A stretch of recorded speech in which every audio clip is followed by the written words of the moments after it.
Hey, all the Brightmarten regulars. This is Mark. I want to introduce Brandy Robinson with Premium Port Wines. She will be conducting our wine dinner with us on Friday night, as well as we're going to record some snippets of little fun facts about Portugal, wine, Madeira, port. And so we're going to go through. You'll be able to choose your own path on this virtual package. On the left side will be the little quicker snippets on the QR code. If you would like more detailed information, feel free to click on the right hand QR code. Without further ado, this is Brandy. Thanks for having me. Of course. It's very exciting. So, the wines of Portugal, they're really a new world for a lot of people. For people that love Spanish wines, it's like the next frontier. So it's really a matter of exploring Portugal, its history, along with Madeira. We've got some dry wines that we'll be tasting tonight too. But specifically with the first pairing that you're going to have, you've got a port and a Madeira. You basically have a white port from Ferreira, and then you also have the Blandy's 10-year Cercial. So just a little bit about the evolution of Portuguese wines. You know, whenever you think about it, I mean, wine has been grown in Portugal since Roman times. But really, it was in the 1600s whenever France and England were at odds, and much like today with taxing, England was being taxed higher prices for the French wines, and so they started looking for other places to source their wines from. And so they had really tight relations with Portugal. And so they went to Portugal and started purchasing wines. And in order to get that wine to England, they started fortifying it with a spirit. So that spirit held the wine together. Of course, it also meant that it was higher alcohol, and it also meant that it was a little bit sweeter. And so that's kind of where port started. And that's really where Portuguese wines got their name. That's really what they hang their hat on.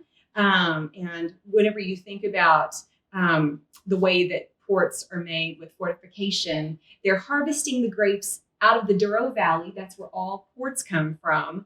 And they're typically very, very ripe. You know, the terroir in the Douro Valley, it's very dry. It's very schisty granite. And so these vines have to really dig deep into the soil, and it's very low yield. So that's where they start. So these wines are harvested for port, and they go through the fermentation process.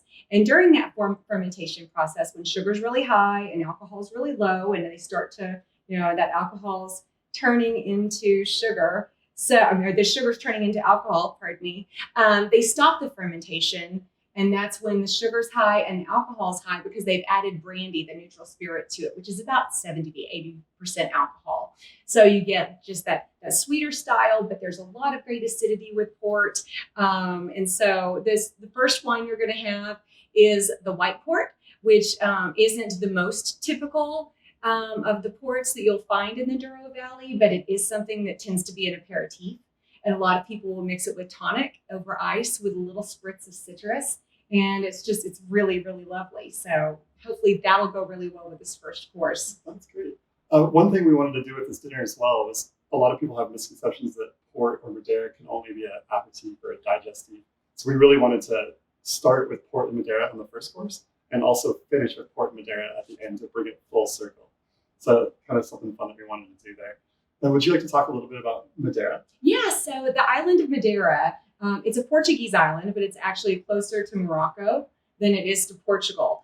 The process is very similar to port in terms of the fortification, as the sugar turned into alcohol and the ceasing of the fermentation. But in addition to that fortification, the wine is also heated. And so there are a couple of ways of heating Madeira. One of them is through the estufagem process. And they heat the wine as it comes in from the vineyards, and it gives it a Madeirized characteristic or cooked characteristic. I don't know if you've ever had maybe a Pinot Grigio that has been sitting in the sun for a really long time. It almost turns orange. And it's a very, very distinct smell and flavor that you would even get from that, but it's on purpose with Madeira. And Madeira was a port of call in the 1700s. And so what you would have was these merchants that would be traveling from England, stopping at Madeira, picking up wine, and then they would travel across the equator to the Indies. And so once they actually left some wine on the boats and it traveled across the equator a few times. So through that heating process, they tasted the Madeira and they decided that they really loved the way that it tasted. And so it was just something that was born out of an accident. So, but it's really delicious today. And then there are several different types of Madeiras. We're having 2 types today. They really are on the opposite spectrum of sweetness and dryness. So this first one, the Blandy's 10-year Cercial, is the driest style. So you have Cercial is the driest. You have Verdelho is the next to driest, and Wall the next to sweetest, and the Malmsey is the sweetest. So the richer style, the Malmsey is the one that we'll finish off with dessert. But this Cercial, you can almost taste the island. You know, there's a salinity to it. And so it's a really beautiful wine with this first course. I think it'll be nice to kind of go back and forth between the Cercial, and you can kind of see this golden color that it has, back and forth between the Cercial and the white port and tonic. It's really, really fun. Yeah, I think this is going to be a blast. Enjoy, guys.